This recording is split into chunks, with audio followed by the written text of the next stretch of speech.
the mother is healthy and the baby is healthy, do you support abortion up to the moment of birth? So I think that's a really hard question to answer because that just doesn't happen. You're asking me about something that simply doesn't happen. Well, it's legal. I will tell you it's legal in Vermont, New Jersey, Oregon, Colorado, New Mexico, Alaska, and the District of Columbia. And the Loon wing of the Democratic Party supports abortion up to the moment of birth. Had an abortion. And I will also tell you, as a person looking at the evidence around me and understanding how complex the decisions are that people face, I'm just simply uncomfortable. I got to move on, thinking that there's a simple answer that applies to everyone. The Democratic witness brought in to defend abortion thought this hearing would be a walk in the park, until Senator John Kennedy stepped in and started asking the questions Democrats didn't want to answer. What began as a policy discussion on reproductive justice quickly spiraled into a tense confrontation as the Louisiana senator forced lawmakers to face something many would rather avoid. Watch how it all unfolds. Stabenow.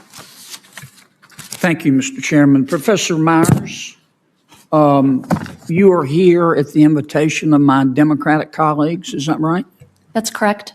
Okay. In his opening statement, my good friend Senator Whitehouse said, I want to quote, reproductive justice is economic justice, close quote. Do you agree with that? I might, as an economist, use the word rights, but yeah, I do agree with that. Okay. That's not true for the baby, is it? Well, first of all, I would refer to a fetus, not a baby. But that's, well, a fetus. I refer to it as a baby. That's not true for the baby, is it?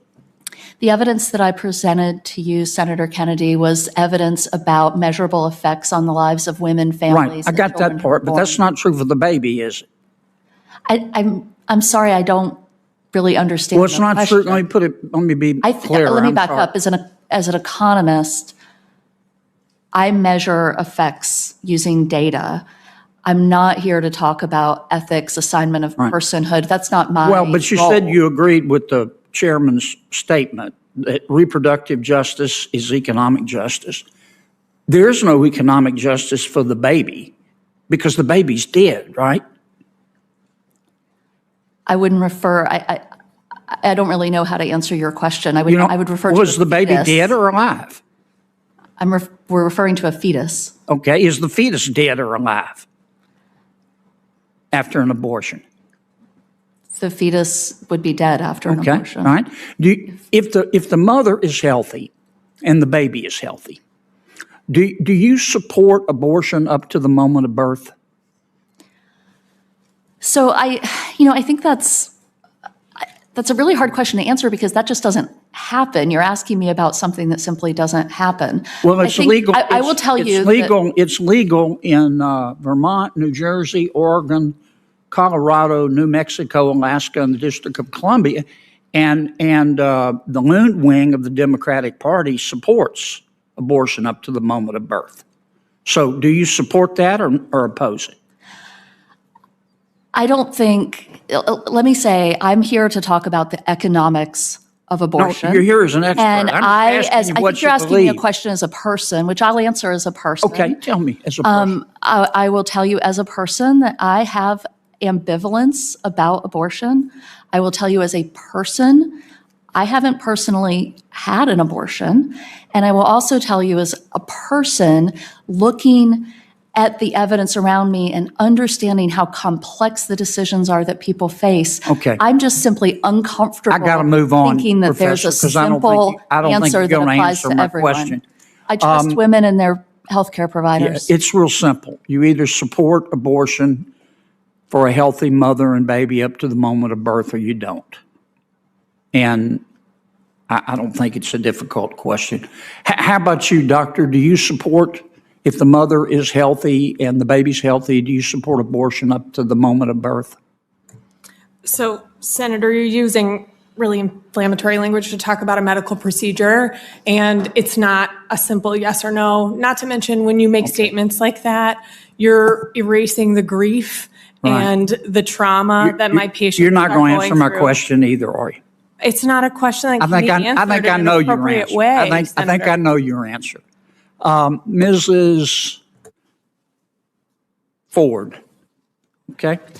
Let's take a baby at 21 weeks. Hold up, Mike. This is a baby at 21 weeks, okay?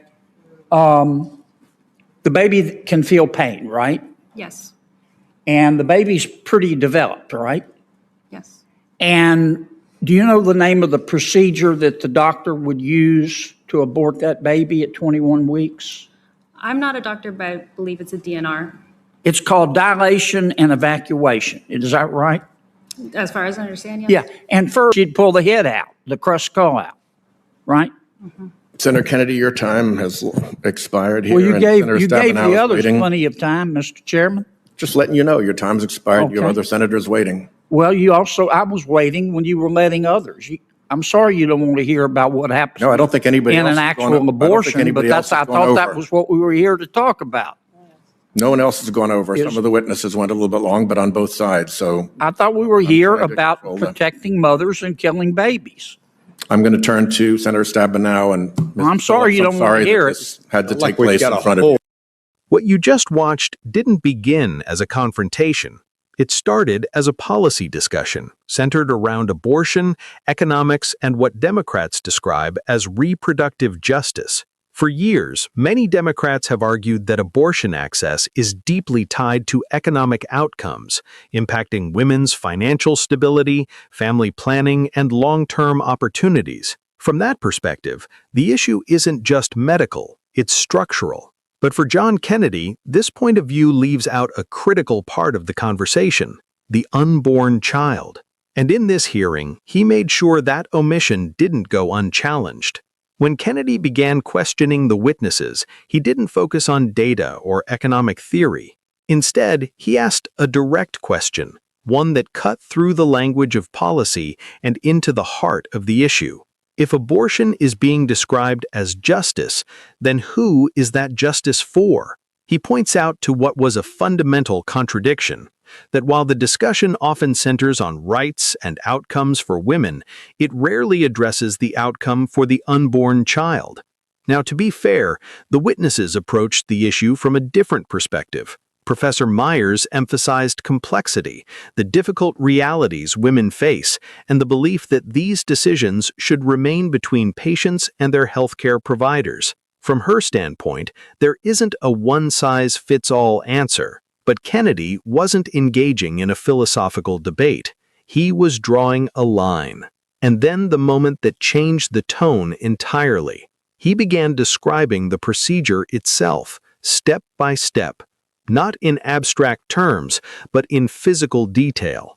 And whether you agree with his approach or not, it had an undeniable effect. The room shifted. Because what Kennedy was doing wasn't just arguing policy, he was forcing the discussion out of theory and into reality, a reality that many say is often softened or avoided entirely in public debate. And just as that moment reached its peak, he was cut off. Not by a rebuttal, but intentionally, which leaves a larger question hanging over the entire exchange. Was the conversation becoming too uncomfortable to continue, or was it simply a matter of procedure? Because in debates like this, what's left unsaid can matter just as much as what is said. And moments like these don't just highlight policy differences, they reveal how far each side is willing to go and where they draw the line. Because these are the exchanges that reveal more than campaign speeches ever could. And if you want more breakdowns of the most intense moments from Washington's biggest political showdowns, be sure to subscribe and turn on notifications so you never miss the next one.